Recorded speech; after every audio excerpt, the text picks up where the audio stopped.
हमारे साथ मौजूद हैं ढवारसी गांव के एक शख्स जो इस कूड़े के ढेर से परेशान हैं। ये बताएंगे कि क्या परेशानी इनको हो रही है, इसके पीछे क्या वजह रही है और जो इस कूड़े के ढेर का मालिक है वो कौन है और वो क्यों इतनी ताकत लगा के इस कूड़े के ढेर को लगातार बढ़ाता जा रहा है। इस पर हम इनसे बात करेंगे और ये हमें बताएंगे। जी, आपका नाम क्या है? अब्दुल्ला। अब्दुल्ला। अब्दुल्ला भाई, मुझे बताइए कूड़े का ढेर ये कब से लगना शुरू हुआ है और कितने साल हो गए हैं इसको और क्या क्या अभी परेशानियां हो साल रही भर हैं? हुई नहीं है इसे। अच्छा, साल भर नहीं हुई नहीं, है। साल भर नहीं हुई है। अच्छा। अभी इसमें ताकत तो नहीं लग रहा भैया, यूँ पावर में अब इस टाइम। सही बात अच्छा। तो यूँ है। ठीक है। सलीम का लड़का जाकिर जाकिर हाँ। ठेकेदार, हाँ। इसमें धींगी से प्रशासन ला बहुत तकड़ा करके 400-500 एकदम पुलिस वाले। पुलिस वाले हाँ। जो गांव के आए तो भगा दी पीट के। ठीक है। अब ये जो बड़े जो जिम्मेदार है, हाँ।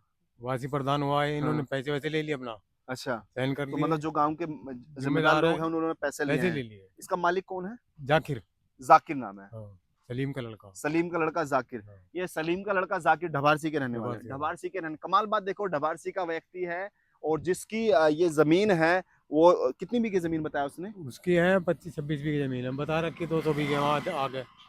आगे 200 बीघे बता रखी। जाकिर की 25 से 26 बीघे जमीन है, लेकिन उसने बताया है कि 200 बीघे जमीन है। पुलिस बल पे लगभग 400-500 पुलिस वालों को बुलाकर और गांव के जितने भी ताकतवर लोग हैं उनको अपने पक्ष में लेके और ये काम उन्होंने शुरू किया है। कूड़े का ढेर लगातार बढ़ाना जारी है। अब बीच बीच में कई बार प्रशासन आया है, शासन आया है, उन लोगों ने इसके ऊंचाई को कम किया है। हम क्या है, हाँ, फिर क्या हुआ? फिर अपना पैसे दे ले, फिर चल रहा अपन नहीं। उन्होंने कह दी ना 100 फुट से नीचे चाहिए हमें। अभी कितने फुट होगा, इसकी ऊंचाई कितनी होगी? अब तो इसे मिलेगा 200 से ऊपर और और अभी तक ये लगातार बढ़ती चली जा बढ़ती रही है। जा रही है ऊपर गई।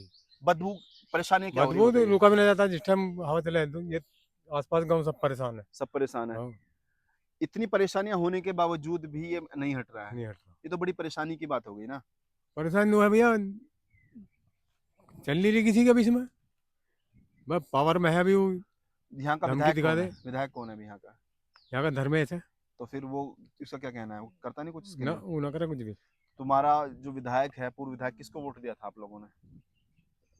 वो तो हार का असलम। हाँ, तो वो असलम इसके लिए कुछ नहीं आया करते? उसे कुछ दिन को बंद हो गए डंपरिंग को आने। हाँ। नू को आए नहाल के उनको। हाँ। अब फिर इंगे को लगे। तो उन्होंने आंदोलन किया था, क्या किया था ऐसा? आंदोलन क्या हाँ बहुत। अच्छा। तो उसे भी मुकदमा होगा उस पर भी। अच्छा। हाँ। तो क्या ये जाकिर बड़ा ताकतवर आदमी है क्या? तो ताकतवर ही है जब सत्ता में है। वो भाजपा में है क्या? भाजपा में ही तो है। अच्छा, वो भाजपा में है। हम्म। जाकिर भाजपा में है, उस भाजपा पार्टी का होने का फायदा उठा रहे हैं और हाँ। लगातार इस कूड़े को बढ़ा रहे ये हैं। तो धींगे डलवा रहे हैं इसमें, खुल के बात है तो। अच्छा। कह दी उन्होंने जिससे भी कुछ होता हो हमारा कर लो, हम नहीं रोकता ही। ये तो बड़ी सोचने वाली बात है। अब जो भी उठे उसी प्रशासन आ जा, हाँ। अपना आके दबाव दे जो बैठ जा आदमी। कुछ पैसे ले लें, कुछ दबाव में बैठ जाओ। हम्म। तो ये हो रहा है। तो घरों के हालात बिल्कुल खराब हैं बदबू की वजह से। बदबू की वजह से रात को जिस टाइम हवा चल रही है, अब शुद्ध गाँव में पहुंच रही है। अच्छा। हाँ, पूरी बदबू गांव में पूरी फैली हुई है, घर घर में। घर घर में जाकिर यहाँ नहीं रहता क्या? यही रहे। उसको बदबू नहीं आती क्या? आती होगी तो पैसे ना मिल रहा उसे। अच्छा, वो पैसे की जो ताकत है वो बदबू को रोक लेती है। बदबू को रोक ले।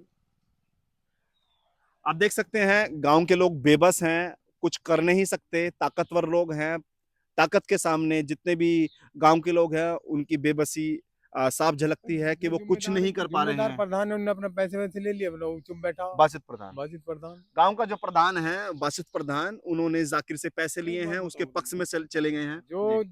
गांव के प्रधान के बगैर हम्म। बगैर सहन करो थोड़ी बन गई। हाँ, जितने जिम्मेदार के सहन ना होंगे यहाँ, हम्म। इतने थोड़ी बनेगा। हम्म। तो जिम्मेदार ने सहन कर दिए, बन गई हूँ। सहन ना करते तो चालू थोड़ी होता ही। हम्म। अब आगे तुम लोग हम सहन हुई मान न करे। तो तुम कहते नहीं, कर तने नहीं करी तो तू हटवा दे इसको फिर यहाँ से। अजी हट रहा हो। पीछे तनमन लोगों के साथ लगा, हाँ। ये भी जेल भेज दिया उसे। फिर अच्छा। आके दूसरे धमकी दे दी, चुप बैठेगा वो क्या करे। ये तो भी शुरुआत है, अगर 1 साल में ये हालात हैं, अगले 5 साल में कहाँ जाएगा? ये सवाल ये है ना। इसमें 1 साल अभी पूरी हुई नहीं है इसे। जी। अगले 5 साल में कहाँ जाएगा? अगर 200 फीट अभी इसकी ऊंचाई हो गई है 1 साल में, हाँ, अगले 5 साल में, क्योंकि कूड़ा हर रोज बढ़ रहा है। कूड़ा तो कूड़ा हर रोज 400 बढ़ेगा। 500 400 डंपर डेली आते ये हैं। यहाँ के डलेगा, यहाँ से हटेगा नहीं, ये यहाँ से तो आगे कहीं जाने वाला नहीं ना। तो इसकी हालत क्या होने वाली है? मैं तो सोच के भी परेशान हूँ, अगले 5 सालों में ये अरे कहाँ जाने 5 वाला है? सालों में ही हो जाएगा, जैसे गाजीपुर देखा तुमने वो, हाँ, उससे बुरा बदतर हो जाएगा वो तो 2-2 किलोमीटर, 5-5 किलोमीटर तक बदबू बदबू हाँ, रहती है वहाँ ऐसी पे। यहाँ रहेगी, यहाँ भी ऐसी रहेगी। देख लो भैया इसमें क्या आप एक बार सोच के देखें कि जो कूड़ा सिर्फ 1 साल में 200 फीट की ऊंचाई ले चुका है, अगले 5 साल में कैसा विराट रूप लेगा और कितनी परेशानियों का सामना इन लोगों को करना पड़ेगा। आप खुद सोचें, जब आपके घर के सामने कोई कूड़े का ढेर डाल दे और लगातार वो ढेर बढ़ता चला जाए, तो उसकी बदबू आपको कैसे परेशान करेगी, कैसे आपको कीड़े, मच्छर और गिंडारों का सामना करना पड़ेगा। एक बार सोच के देखें और तब इस बात को समझें कि यहाँ के लोगों को कितना परेशानियों का सामना करना पड़ रहा है, कितनी दिक्कतों का सामना करना पड़ रहा है। लेकिन कुछ ताकतवर लोग अपनी ताकत का फायदा उठाकर लोगों को परेशानियों से करने से चूकते नहीं हैं, और वो लोग अपने फायदे के लिए लाखों जिंदगियों को खतरे में डाल दे रहे हैं, परेशानी में डाल दे रहे हैं। मैं वीडियो बनाते वक्त मैं खुद यहाँ पे दुर्गंध की वजह से परेशान हूँ, या मुझे 1 किलोमीटर के दूर से भी यहाँ पर दुर्गंध आ रही है, और मैं समझ सकता हूँ कि जब मैं इतनी दूरी पे हूँ तो गांव वालों को कितनी परेशानियां हो रही होंगी, कैसे उन्हें अपनी इस घुटन वाली जिंदगी में जीना मजबूर हो रहे होंगे, कैसे मजबूर है अपनी जिंदगी जीने के लिए इस घुटन वाले माहौल में और इस बीमारियों वाले माहौल में। इस बीमारी के ढेर को अब हटाना भी लगभग नामुमकिन सा हो गया है, क्योंकि ये इसके पीछे, इस कूड़े के ढेर के पीछे एक बड़ी ताकतें काम कर रही हैं। ये बड़ी ताकतें इस ढेर को लगातार बढ़ा रही हैं, क्योंकि शहरों से एक कूड़े का ढेर लगातार यहाँ आता रहेगा और यहाँ से कहीं जाने वाला नहीं है।